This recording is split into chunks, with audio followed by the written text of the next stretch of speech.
All right, so this should be a wheat beer. Yeah. What kind of wheat? I wasn't told. I'm going to assume it's American wheat. Okay. Unless you guys feel like it's. Well, we're just going to, I can tell it by smell it. You smell the German. What are you going I don't know. to? Do you want any more of that? It's got no CO2 whatsoever. Really? So, Low carbonation. That's not normal for that. yeah, Not for this style of beer. like it. So, what category do you think we Well, need to be looking at? Yeah, I now? would call that German. I think so. There's banana clothes. There's a little bit, it's a little bubbly gummy. It's probably German. Bananas. All right, well, let's categorize it as category 23. German wheat. Specialty style. And then it's going to be a. Big bubble gum, yeah. German wheat is 15 Yeah, 15, for 15A. Hefe. for a Weiss beer. Do you think that bubble gum?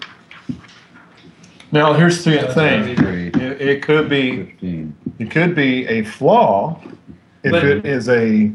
What I'm saying is, I'm wondering if that bubble gum could be coming from the Cranberry, and it could be an American. Well, see, I don't pick. I haven't tasted it, so I don't pick any cranberry up in it personally. Give us more sheets, please, Matt. Oh, yeah, I'm sorry. This is entry number Entry number 6. 6. Okay.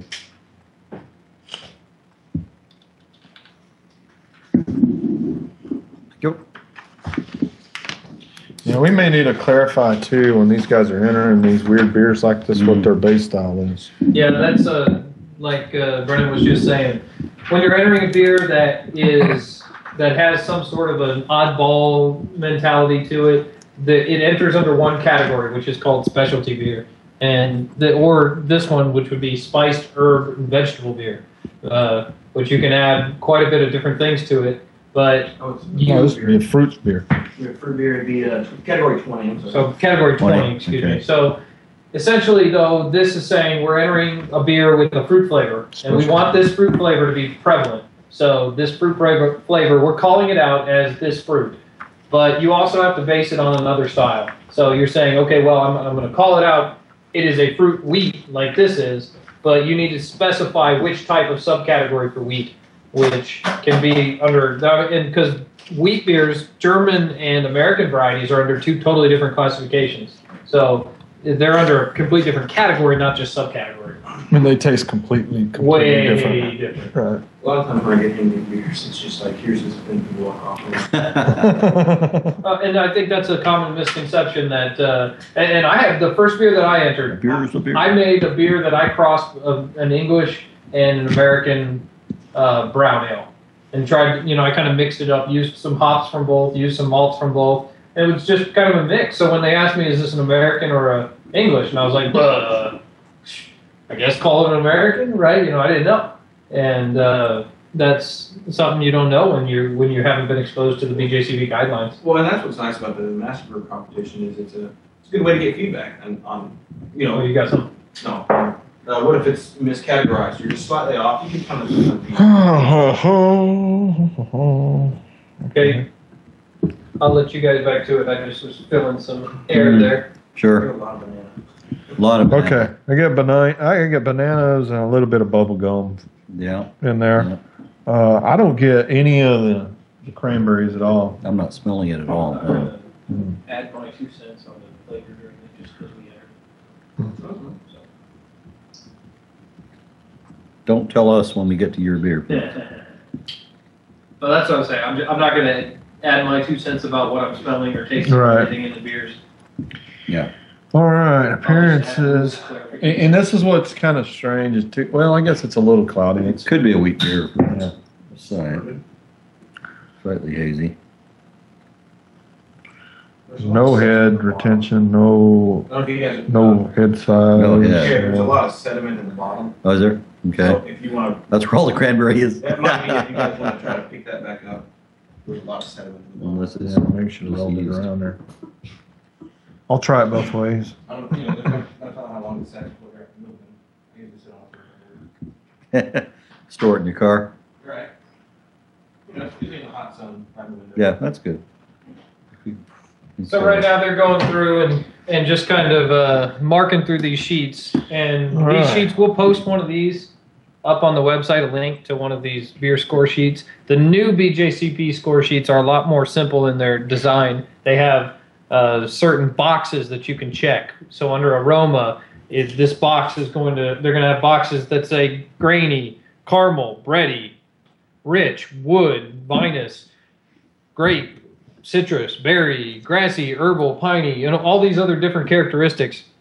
And instead of having to come up with those characteristics on your own, you kind of go through there and you go, oh yeah, that's what I'm getting. I'm getting some dark fruit. And so you write the dark fruit there. And oh yeah, I'm getting some berry. So you write the berry. Oh, banana. And you just put a little check. And it goes really fast.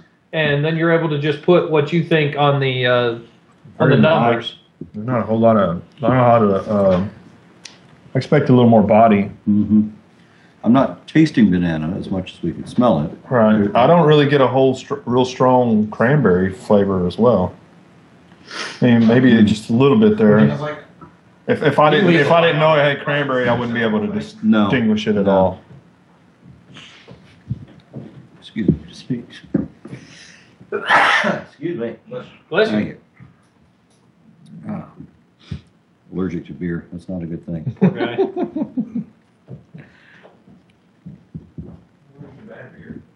It's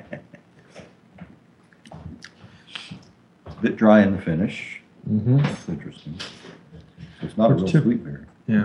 Well, maybe we should. I want to try this too. Add a little extra. Rousted out there, but Yeah. What they just did was they swirled around the yeast and added that in there because sometimes the sediment isn't just yeast. Like in a beer like this where they've infused cranberries in some form or fashion, there may be cranberry sediment in the bottom. Banana smell.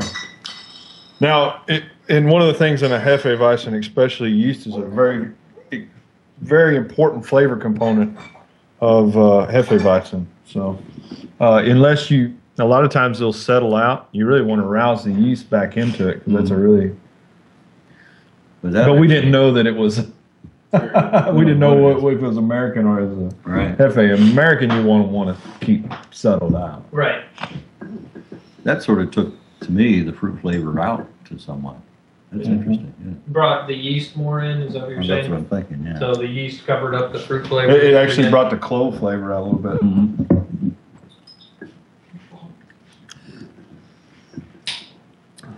Interesting. It's a tough one.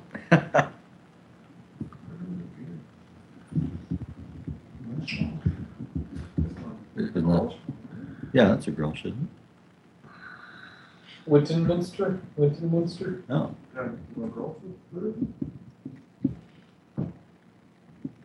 Oh, at the top of the can. No, you didn't That's right.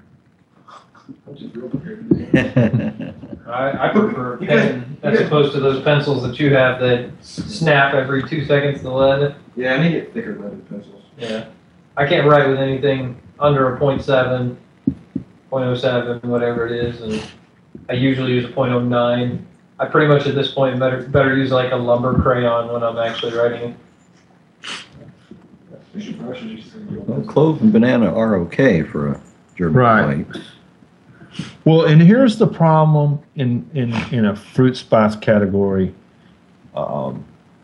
When you're judging this, and it always gets hammered because if you nail the style correctly, but you can't taste the flavors that you're supposed to taste. For example, if there's supposed to be cranberry in there, and I'm having a hard time picking it up, you're going to get hammered for it. Yeah.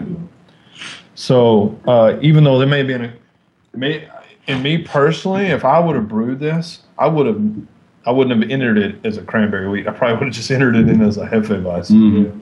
Yeah. Because I don't pick enough up of the cranberry to even. Never do I. And that's an important lesson for those out there. In the first two beers we've got, both of these, just because you brew to a style, just because you're aiming for a certain style, doesn't mean that's what you hit. It takes a lot of experience and really some luck to hit the exact styles you're looking for. You're brewing in such small quantities as a home brewer that the difference in recipe variation, if you use the same recipe every year, year in, year out, it's still very difficult to make the same beer because you've got a variance in the ingredients that make a much bigger difference over the course of brewing a 5-gallon batch, say. And so that can happen too. So if you're brewing a beer and you brew a beer that you intend to have a certain flavor in it, like cranberry in here, then and you don't taste the cranberry, don't enter it as a cranberry. Enter it as just whatever the base style is. And do what you end up with, not what you intended to. Exactly. Well, and also too, like this here, because it doesn't have any carbonation too, number one, that kills your aroma. Yeah. If you don't have any carbonation, you can't smell it. And, I mean, that's why if you'll watch when Jay and I pour the beer, when we pour it up, we'll pour it up so you get a nice head so you can smell the aroma. Mm-hmm. Right. But as you saw when I poured this one, nothing. There was nothing there. So this really hurts the beer too. So there may be more of those cranberry aromas in it when there's more carbonation. Also, too, it kills its mouthfeel. Yeah. There's not any bubbles in it. This, to me, it feels too light. It's a bit flat. Yeah, and so and every style is different as far as how much carbonation is allowed. Right. Well, and this is typically a style that has a lot of carbonation. Yeah. Mm-hmm. And so what you end up with, the two things, carbonation and aroma, they're both linked, and they are a huge part of your palate. So if a carbonation level is not right on a beer and the aroma is not right on a beer, you're going to be lucky to score in the 30s, even into the mid 30s. If you have the best tasting beer in the world, but you have no carbonation and therefore no aroma, you're still lucky to get into the mid 30s. Again, we have a not quite to style problem. Right. Like the last one. Exactly. And this is entry number 6. Okay. I think so. We're probably still in the 20s again. Once again, That's because I think so. not that it's a bad beer, and a lot of times your score won't necessarily reflect how good a beer it is. So I think that's a good beer. I'll drink it. I would drink it, and so that's part of the problem with the BJCP. Even though you make a great beer, it may not fit the style, and you may not score very well on it. Yeah.